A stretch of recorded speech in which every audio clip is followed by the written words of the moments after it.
Хәзер игътибарыгызга төрек язучысы Гомәр Сәйфетдиннең «Беренче намаз» дигән әсәрен тәкъдим итәбез. Аны Татарстанның халык артисты Зөһрә Шакирҗан укый.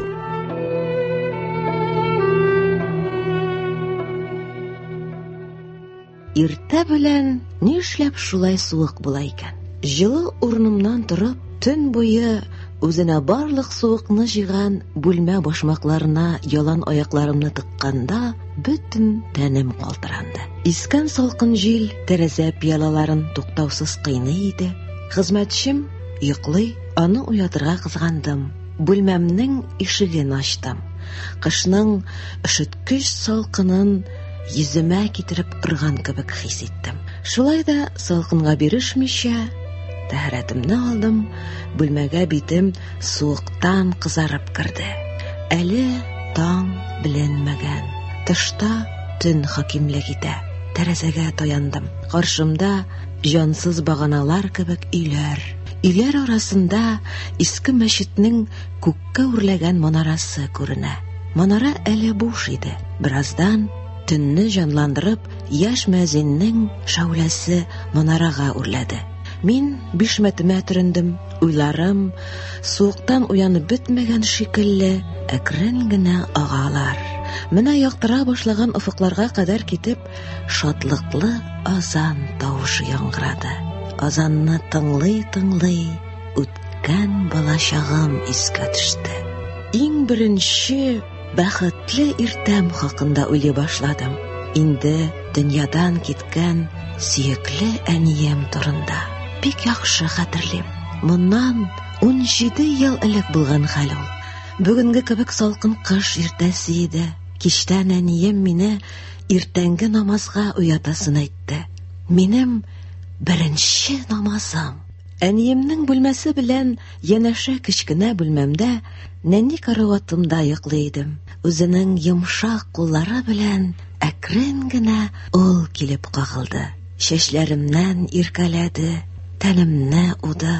Әйдә балам, тор бәбекәчем. Мин күзләремне ачтым. Өстәлнең бер почмагында кечкенә генә төнге лампа яна. Ул лампаны һич онытмыйм.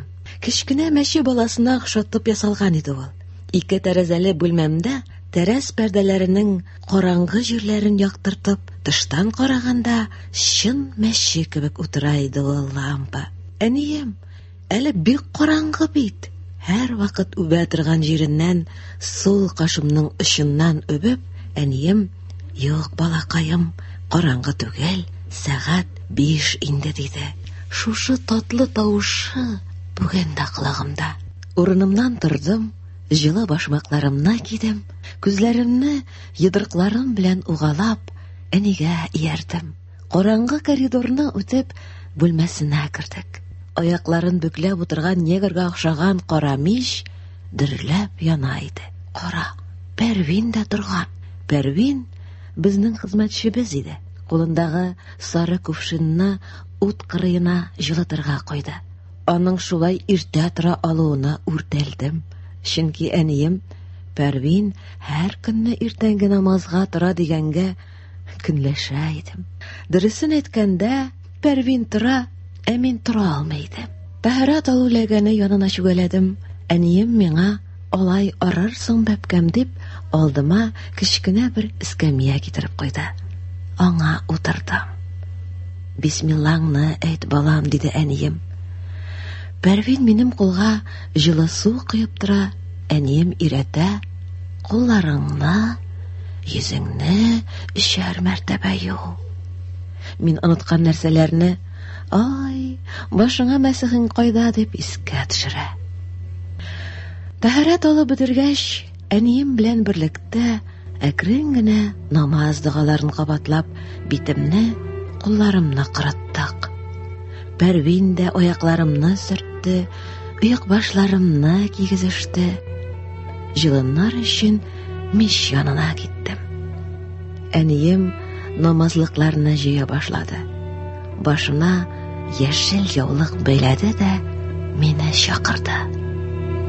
Кил. Үзем кечкенә булгач, минем намазлыгым да кечкенә иде. Мин кыш баласы кебек әниемә сыендым. 2 рәкагать сөннәт. Кичә йөрәнгән баштагы сүрәне онытмадыңмы дип, әнием миңа карады. Юк, онытмадым. Әйдә, башла. Ул тәкбир әйткәндә, хатын-кыз буларак кулларын җилкәсенә кадәр генә күтәрә. Мин дә аңа ияреп укыгач, аныңча эшлим икән. Сөннәтне укып бетергәч, күзләренең ычы белән генә елмаеп, әни миңа: "Улым, син хатын-кыз мәллә? Алар шулай башлый намазны, ә син егет, кулларыңны колакларыңа кадәр күтәрәсең", диде дә, үзенең җылы куллары белән минем кечкенә кулларымны колакларыма кадәр күтәрде. "Менә булай", дип мине өйрәтте. Инде мин тәкбирне ирләрчә әйтәм. Ә шулай да әниемнән аерымлыгымны, ни өчен ир бала булуымны, ир бала булуның нинди аермасы булуын аңламыйча эшлим. Әнием белән фарызны тәмамладык. Ул дога укый, авызы кыймылдый, шул уңайга башындагы яулыгы да селкенеп куя. Ул укыган арада: "Ничек дога кылырмын, әнием", дим. Бераз көт дигән мәгънәне аңлатып, башын селки. Догасын бетергәч, кулларын ул йөзенә күтәрде дә миңа таба борылды. Шуннан соң ул мин бер кайчан да онытмаячак сүзләрен әйтте. Иң беренче, мөселман булып яратканы өчен Аллаһка хәмде мактау әйтәм. Аннан динебез дошманнарыннан, ватаныбыз дошманнарыннан коткаруны үтенәм Худайдан. Аннан соңра барча мөселман бәндәләргә иминлек, саулык, сәламәтлек, мөлкәт, барлык сырым. Аннан да соңра үзем өчен, гаиләбез өчен, барыбыз өчен дә Аллаһдан иминлекләр сырым. Яхшылыклар теләп, шайтан шәрреннән Худайга сыгынып дога кылам, улым, диде әнием. Әнием өйрәткән шул теләкләрне мин дә аныңча әйтеп кабатладым. Кулымны йөземә күтәреп сыпырдым. Әнием намазлыкларны җыеп куйды. Йокым киләме икәнен сорады. Ә мин белмәдем, әллә килә, әллә юк. Алайса, дәрес сабакларыңны тыңлыйм хәзер. Алып кил китапларыңны, улым, диде әнием. Хәзер, әнием. Ярым караңгы коридордан йөгереп кенә үттем. Бүлмәмнең тәрәзәләре яктырган иде. Өстәлемдә торган мәче лампа сүндерелгәч, күзләре караеп үлгән сыман калган. Өстәлнең уртасында торган ачык китабымны алдым. Әнием янына йөгердем. Сабагымны тыңлаттым. Һич ялгышым чыкмады. Төнлә йокларга ятканда, миңа әнием мондый киңәш бирә торган иде. Йоклаганчы сабагыңны 3 мәртәбә укып әпкәм. Йоклаганда аны сиңа фәрештәләр өйрәтер. Менә фәрештәләр бүген дә өйрәткәннәр. Әнием дә татлы тавышы белән "Афарин" диде. Чәчләремнән сыйпады. Укырга барырга бик иртә әле дип, мине үзенең урынына яткызды. Йокым килми. Әниемә карыйм. Яшел яулыгы башында. Салмак бер хәрәкәт белән киштәдән Коръән алды. Тәрәз буена, пәрдә кырыена утырды. Тылсымлы нечкә тавышы белән укый башлады. Аны тыңлаган арада пәрдә артындагы күк йөзе яктыра барды. Бер якты йолдыздан башка күктә бер нәрсә калмады. Коръән укыган әниемне мин бер фәрештәгә охшаттым.